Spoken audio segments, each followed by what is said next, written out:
The storm had come without warning, turning the dry season into a nightmare of mud and fury. The river, which had been nothing more than a trickle just days before, was now a raging beast, swollen and violent, tearing through the savannah with unstoppable force. The water was dark brown, thick with sediment, churning and roaring as it devoured everything in its path. Along the crumbling edge of this newly formed torrent, a lioness named Zara walked carefully, her golden eyes scanning the treacherous terrain. Behind her, struggling to keep pace, was her cub, Taji, barely 3 months old.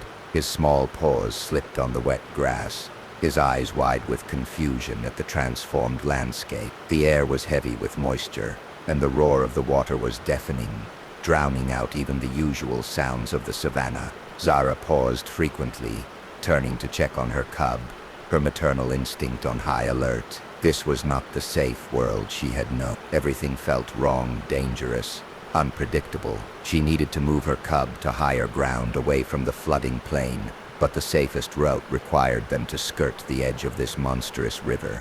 Every step was calculated, every placement of her massive paws deliberate. Taji followed as best he could, his small body already exhausted from the morning's journey. He stumbled over a root hidden beneath the slick mud, recovered, and pushed forward, trying to keep his mother's tail in sight. The ground beneath them was saturated, unstable, more liquid than solid in places. Zara's ears flicked back constantly, listening for any sign of danger, her nostrils flaring to catch scents washed away by the overwhelming smell of churning earth and water. Without any warning, without even a moment to react, the earth beneath Taji simply gave way.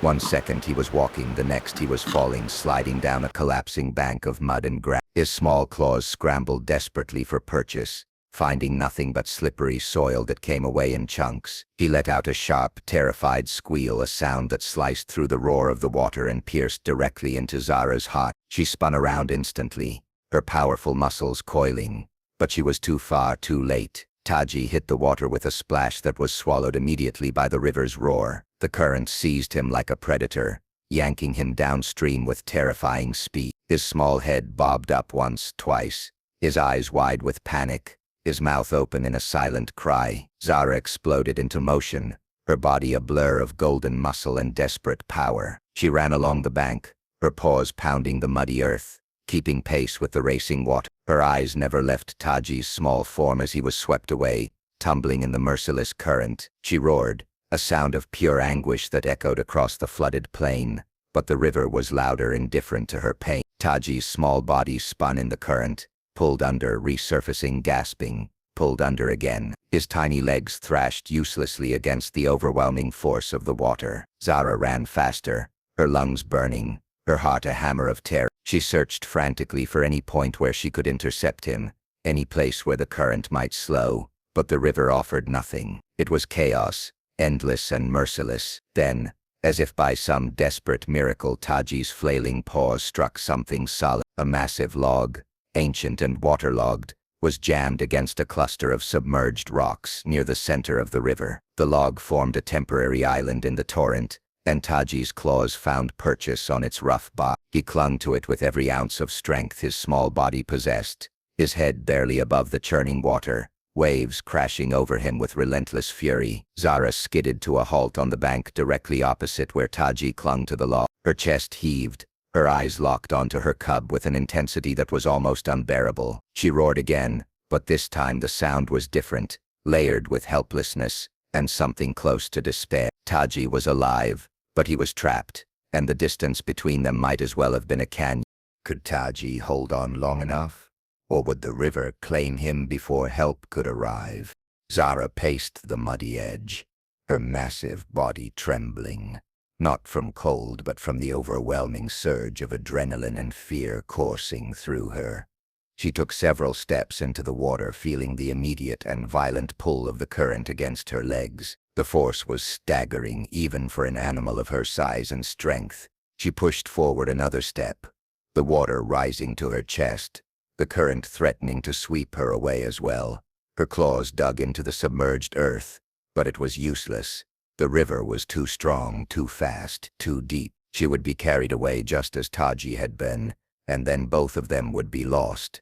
With a frustrated, guttural snarl, she retreated back to the bank, her eyes never leaving Taji's small, shivering form on the log. She tried again, approaching from a different angle where the bank jutted out slightly farther into the water. She waded in, her powerful legs braced against the current, but again the force was too much. The water pulled at her, dragging her sideways, threatening to topple her. She backed out again, her breath coming in harsh, ragged bursts. On the log, Taji's grip was weakening. His small body was racked with shivers from the cold water, his muscles exhausted from the constant effort of holding on. Every wave that crashed over him pushed him closer to losing his grip entirely. His eyes found Zara's across the churning expanse, and he let out a weak, pitiful cry, a sound that was barely audible over the roar but devastating in its helplessness. Zara roared back, a sound of anguish and rage directed at the river, at the storm, at her own powerlessness. She was a hunter, a killer, one of the apex predators of the savannah. She had brought down prey twice her size, had defended her territory against rival prides, had survived droughts and fires. But here, against this mindless force of water, she was utterly, completely defeated. She tried again, and again, each attempt more desperate than the last, each retreat more devastating. Minutes dragged by, each one feeling like an eternity. Taji's cries grew weaker.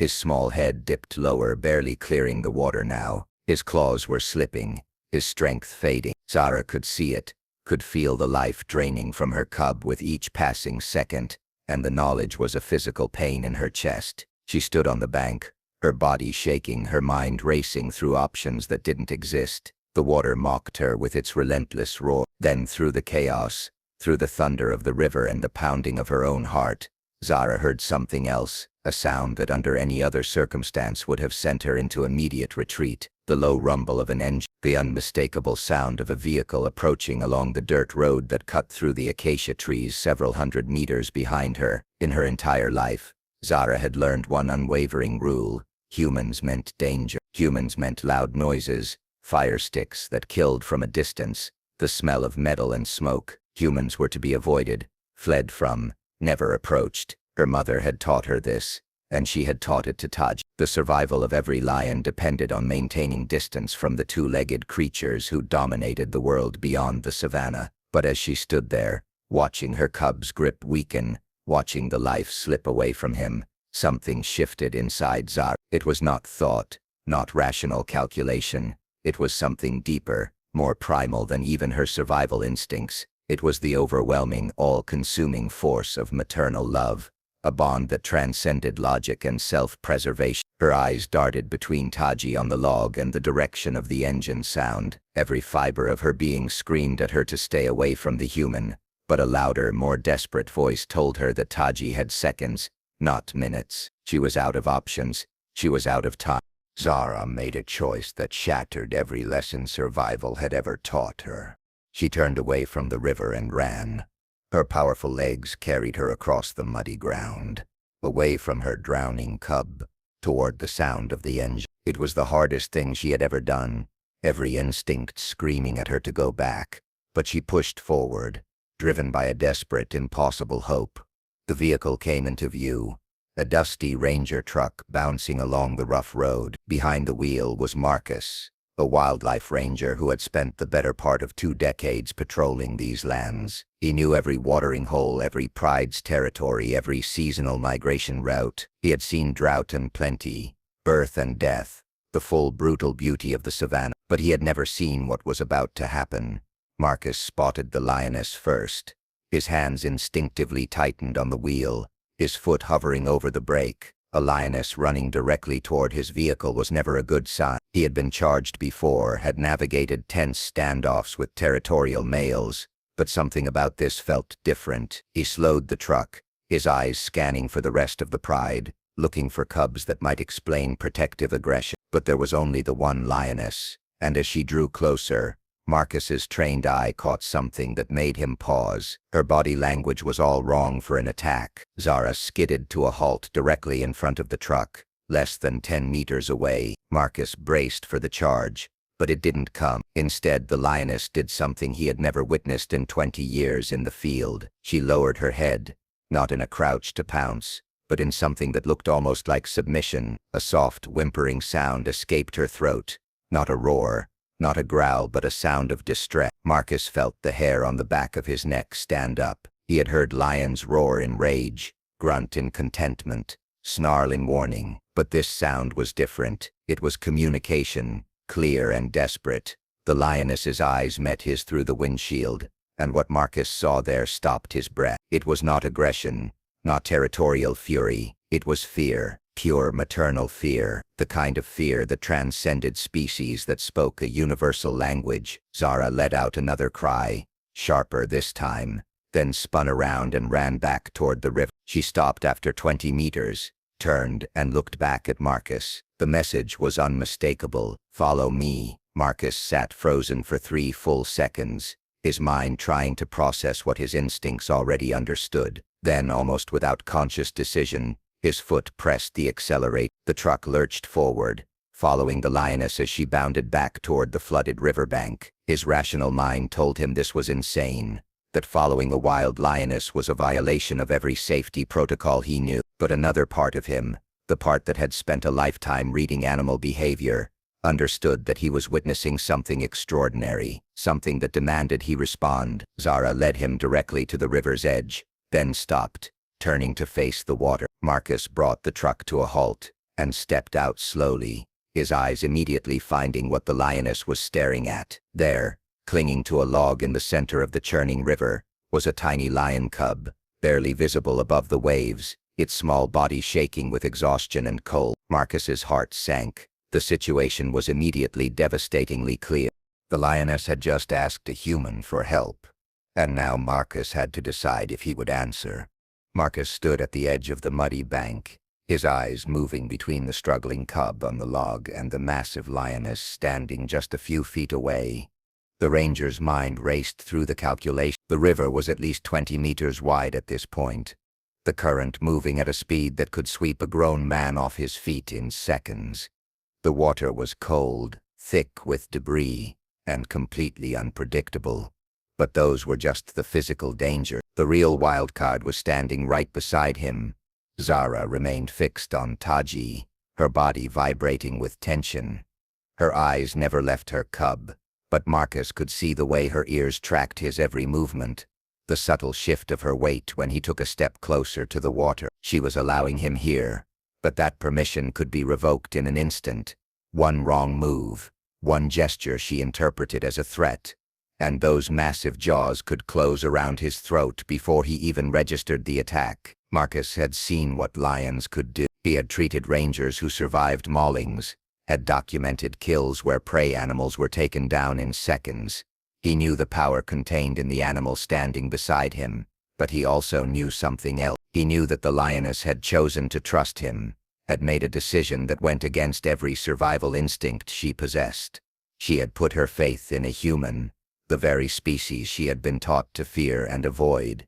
That choice, that desperate act of trust, demanded a response. Marcus moved slowly, deliberately, back to his truck. He retrieved his safety vest, a coil of rope, and a throw bag. His partner, David, had been dozing in the passenger seat, but was now fully alert, taking in the surreal scene before him. Marcus explained the situation in quick, clipped sentences, his hands already working to secure the rope around his waist. David's eyes widened, but he nodded, understanding both the danger and the necessity. Marcus returned to the bank, speaking softly as he moved. The words meant nothing to Zara, but the tone was everything. It was calm, measured, non-threatening. He kept his movements fluid, avoiding sudden gestures or direct, prolonged eye contact, both of which could be interpreted as aggression. Zara watched him, her body tense but not attacking. When Marcus shifted too quickly while securing the rope, she let out a low, rumbling growl, a clear warning. Marcus froze, met her eyes briefly, then resumed his work even more slowly. She accepted this, the growl fading. It was a delicate negotiation, a conversation conducted in body language and tone. Marcus assessed the water one more time. The log was about 20 meters out, but the current would push him downstream. He would need to aim upstream and let the river carry him to the target. The water's force was immense, measured in tons of pressure per second. Professional training had taught him to read currents, to understand the physics of moving water, but knowing the theory and surviving the reality were two different things. He checked the rope one final time, gave David a firm nod, then turned to face Zara. For a brief moment, human and lion locked eyes.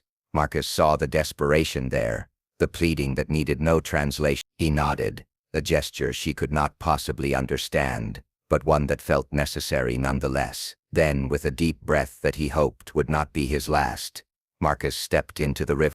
The cold hit him like a physical blow, and the real battle for Taji's life began. The water was not just cold, it was shockingly, breath-stealingly cold. Marcus gasped as it closed around his legs, then his waist, the temperature dropping what felt like 20 degrees from the air above. But worse than the cold was the force. The current grabbed him immediately, pulling at his body with an insistent, violent strength that threatened to sweep his feet out from under him. He leaned into it, pushing off the bottom, fighting for every inch of forward progress. The water was thick, heavy with suspended sediment that made it feel more like moving through wet concrete than liquid. Debris slammed against him, branches and bits of vegetation carried by the flood, each impact a bruising reminder of the river's power. On the bank, Zara had begun to move, pacing alongside Marcus's slow progress through the water. Her eyes never left him, her body tense and coiled. She let out a continuous low-frequency sound, not quite a growl, not quite a whimper, but something in between. It was a sound of anxiety, of desperate hope. A mother watching her cub's only chance struggle against impossible odds. Marcus focused on the log, on the small, barely visible form of Taji clinging to it. The cub's head was dipping lower with each passing second, his strength clearly fading. Marcus pushed harder, pulling himself forward against the current, his legs working to find purchase on the slippery, unstable river bottom. He was halfway there when it happened. A surge in the current, caused by some shift in the flow upstream, created a massive wave that rolled through the river like a liquid wall. Marcus saw it coming but had no time to brace. The wave hit him full force, a ton of water that crashed over his head and drove him under. The world became a churning chaos of brown darkness. Marcus's lungs screamed for air, but he forced himself not to panic, not to inhale. He felt the rope around his waist tighten as David held firm on the bank. Marcus kicked, fought against the current's grip, his hands reaching up toward where he thought the surface should be. On the bank, Zara's anxiety exploded into something close to terror. She saw Marcus go under and not resurface, her body tensed, coiling as if to spring into the water herself. She let out a piercing cry, a sound of absolute fear, not the roar of a predator but the scream of a mother watching hope die. David, holding the rope on the bank, felt the line go slack for a terrifying moment, then snap taut again as Marcus fought his way back up. 3 seconds. 3 seconds of nothing, of terrifying silence beneath the roar of the water. Then Marcus's head broke the surface. He gasped, coughing, water streaming from his nose and mouth, but his eyes immediately found the log again. He was closer now, the wave having actually pushed him in the right direction. He could see Taji clearly, could see the cub's small eyes, glassy with exhaustion and cold. Taji's mouth was open, his small chest heaving with the effort of breathing. His claws were still hooked into the log, but barely. Marcus could see them slipping, millimeter by millimeter. He pushed forward with renewed desperation, his body screaming in protest, but his will unbreakable. 5 more meters. 4. 3. The current fought him every inch, but Marcus was beyond caring about the pain, about the cold, about anything except reaching that log. 2 meters. 1. His hand shot out and closed around the rough bark of the log. He had made it. Taji, feeling the vibration of Marcus's grip on the log, turned his small head, his eyes, clouded with exhaustion, focused on the human face just inches away. For a fraction of a second there was fear, the instinctive terror of a prey animal confronted by an unknown predator. But then something deeper took over, something that overrode instinct. This was not a threat, this was help. In a move that defied everything Marcus knew about wild animals, Taji released his grip on the log and instead reached for Mark. His small claws dug into the fabric of Marcus's vest, his body pressing against the ranger's chest. Marcus felt the tiny, rapid heartbeat against his ribs, felt the desperate strength in those small claws. He wrapped one arm around Taji, cradling the cub's body against him, shielding him from the worst of the current. With his other hand, Marcus signaled to David, giving the rope 3 sharp tugs, the prearranged signal, "Pull us back." The rope went taut immediately, and Marcus felt himself being dragged backward through the water. He held Taji tight, keeping the cub's head above the surface, feeling the small body shiver uncontrollably against him. The journey back was agonizing, every meter a battle against the current that wanted to keep them. Zara followed their progress on the bank, her body moving in parallel to theirs, maintaining a constant distance of just a few meters. She was close enough to intervene if needed, far enough to let the rescue continue. It was a silent covenant, a trust that neither side dared to break. Marcus had Taji, but the most dangerous part was still ahead, returning the cub to a wild lioness. The rope pulled them steadily backward. David's strength on the bank combined with Marcus's efforts to swim, making slow but consistent progress. The current fought every inch, pulling and pushing, trying to separate man from cub. But Marcus's grip was unbreakable. Taji's small claws dug deeper into his vest, a painful but welcome sign of life. The cub's eyes were closed now, his small body limp except for the desperate grip he maintained. Marcus could feel the cold radiating from Taji's body, could feel how dangerously low the cub's body temperature had dropped. Hypothermia was setting in, if it wasn't already there. Every second counted. After what felt like an eternity but was probably less than 2 minutes, Marcus's feet found solid ground. He stumbled, nearly falling, but caught himself and pushed forward out of the water. David was there immediately, helping to pull both Marcus and Taji up onto the muddy bank. They collapsed together, a tangle of rope, wet fabric, and exhausted bodies. Marcus immediately shifted his focus to Taji. The cub lay motionless on his chest, his breathing shallow and rapid. Marcus carefully detached Taji's claws from his vest and laid the small body on the ground. He grabbed a dry cloth from his emergency kit and began rubbing Taji vigorously, trying to stimulate circulation and warm the tiny animal. He cleared Taji's airway, turning him gently on his side and applying light pressure to help expel any water the cub might have swallowed. Through all of this, Marcus was acutely aware of the presence beside him. Zara had rushed forward the moment they reached the bank, but she had stopped exactly 1 meter away, not closer, but not retreating either. She stood there, her entire body trembling, not from cold but from the overwhelming surge of adrenaline and emotion. Her eyes were locked on Taji with an intensity that was almost painful to witness. She did not roar, did not growl. She simply waited, every muscle in her body coiled with desperate tension. Marcus continued to work, his hands moving with practiced efficiency despite his exhaustion. He wrapped Taji in the cloth, rubbing warmth back into the small limb. He checked for a pulse, his fingers finding the faint but steady rhythm beneath the wet fur. It was weak, but it was there. Come on, Marcus thought, his hands never stopping their work. Come on, little one, breathe, fight. Then, after a moment that seemed to stretch into infinity, Taji stirred. It was barely a movement, just a small twitch of his ear, but it was everything. His tiny body convulsed once, a cough that expelled water from his lungs. His eyes flickered open, unfocused and confused, but open. A weak, distressed sound escaped his throat, somewhere between a mew and a cry. The effect on Zara was instantaneous. She let out a sound that Marcus had never heard from a lion before, a choked, guttural cry that was half relief, half something that sounded almost like a sob. It was a sound of pure, overwhelming emotion, the kind that transcended species and spoke directly to the heart. Marcus slowly, carefully, set Taji down on the ground between himself and Zara. He unwrapped the cloth slightly, giving the cub freedom to move. Taji lay there for a moment, his small chest rising and falling with more strength now, his eyes beginning to clear. Then, driven by an instinct older than thought, older than fear, Taji began to move. His legs were weak, unsteady, but they carried him forward. He walked, stumbled really directly toward Zara. He did not look back at Marcus,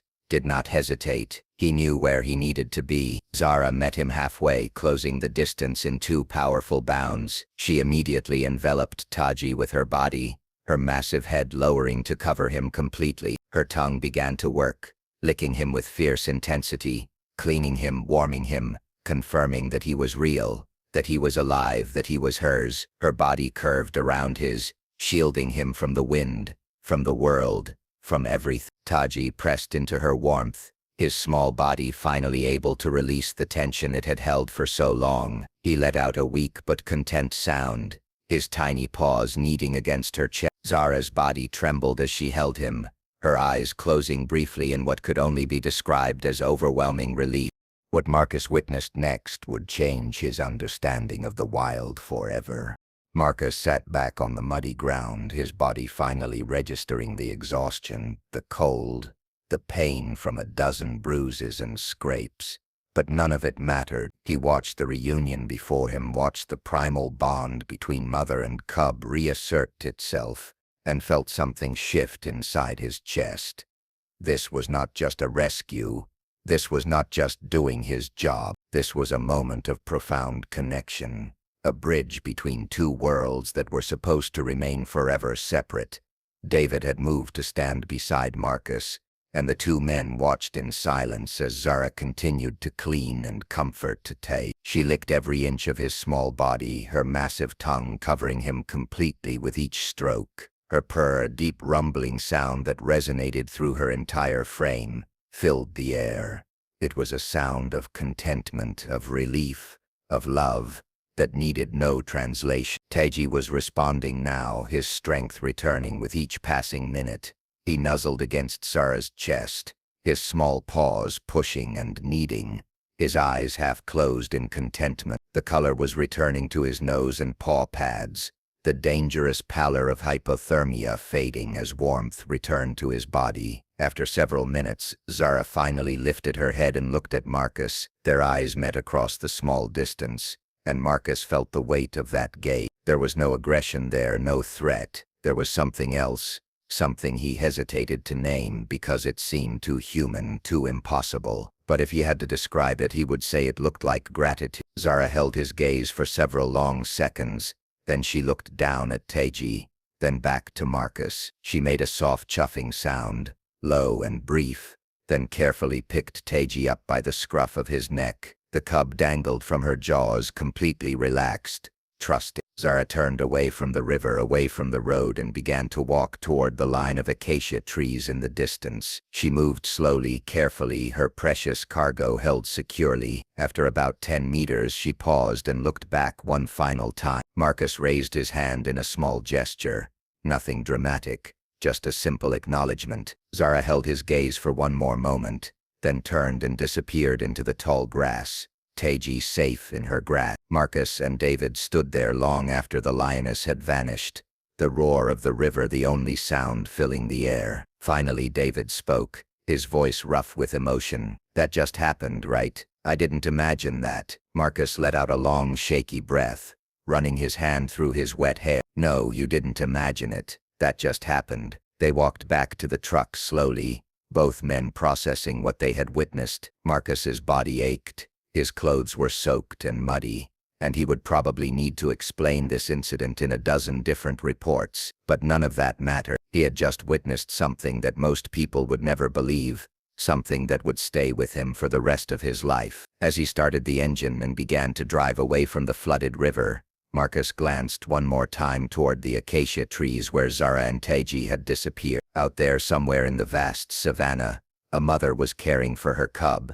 A cub who would grow up with a story that no other lion could claim. And Marcus had a story too, one that he knew would sound impossible in the telling, but he had lived it. He had felt the weight of that cub in his arms, had seen the desperation and trust in a wild lioness's eyes, had been part of a moment where the boundary between human and animal dissolved completely. The rain began to fall again, light drops pattering against the windshield. David turned to Marcus as they bounced along the muddy road. "Do you think she understood? Do you think she knew you were helping?" Marcus was quiet for a long moment, thinking about the way Zara had looked at him, about the choice she had made to approach a human, about the trust she had maintained even as he held her cup. "I think," Marcus finally said, his voice soft, "that when fear is replaced by necessity, and when survival depends on trust instead of instinct, understanding becomes universal." She knew, maybe not in words, maybe not in the way we understand knowing, but she knew. The truck disappeared into the rain,